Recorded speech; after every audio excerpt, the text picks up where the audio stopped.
new name is about to be added to these legends. People like Carol Yarbrough and Richard Petty and our old friend D.W. It will be do or die time for the ETSU softball team tomorrow in Greensboro. It has been quite a week for NASCAR driver Darrell Wallace Jr. Last week, he was at Tennessee Vols football camp, and on Monday, he was here at the Nashville Predators. In Class 6A, Science Hill will host Smyrna. In 4A, Greenville hosts Knox Central. In 3A, you can see it is Elizabethton at home versus CAK. And in Class 2A, Hampton will also be at home to take on Austin East. It sure is playing basketball all the way into March. Making the transition from hoops to softball can be difficult, especially when it comes to one aspect of the game. While most of us were sleeping last night, Joey Logano was celebrating what was, well, an interesting victory in the Sprint All-Star race. University of Tennessee is painting Bristol orange today. I am joined by head football coach Butch Jones, and we're at a racetrack. We're talking football.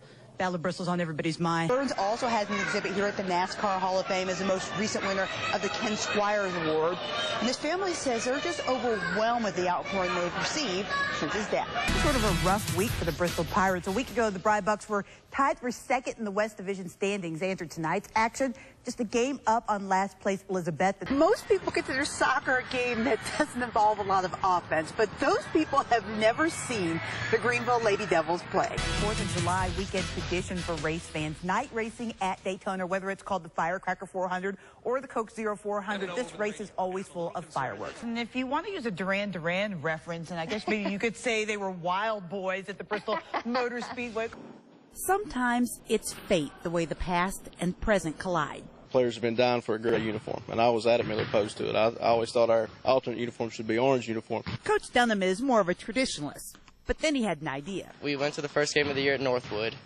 We warmed up when we were going back to the locker room to take our shooter shirts off, and they had laid out the gray uniforms, and we all just looked for our numbers. We didn't even pay attention that the front of the jersey said Fleas at first, until Hartley looks up and says, why did they say Fleas on them? The 1924 on the shorts pays homage to the 1924 state championship team. We actually found that they was called the Fleas in 1924. And so that 1924 team and their moniker of being the Fleas became the new rallying cry for this season's Tigers. We want to win, we want to do whatever it takes to win. If it's getting on the ground to get the loose ball, then we're going to do it. Those guys are just like fleas when they play on defense and offense too. I mean, they're just pesky, aggravating. I know they aggravate me to death, so it fits the moniker well. That pesky, do-anything attitude is working for Honaker, who is yet to lose this season. And now it has its sights set on being the first Tiger team to win a state basketball title since those 1924 Fleas. Our goal is what they did. We want to do what they done back in 1924, and I just want to work. I want to go out on a state championship. And to think that it was so long ago, and maybe this year we can end that extremely long drought of no state championships in basketball. It would be the perfect intersection of past and present. Getting the facts right in Honaker. I guess Fleas fit us. Heather Williams, News 5 WCYB.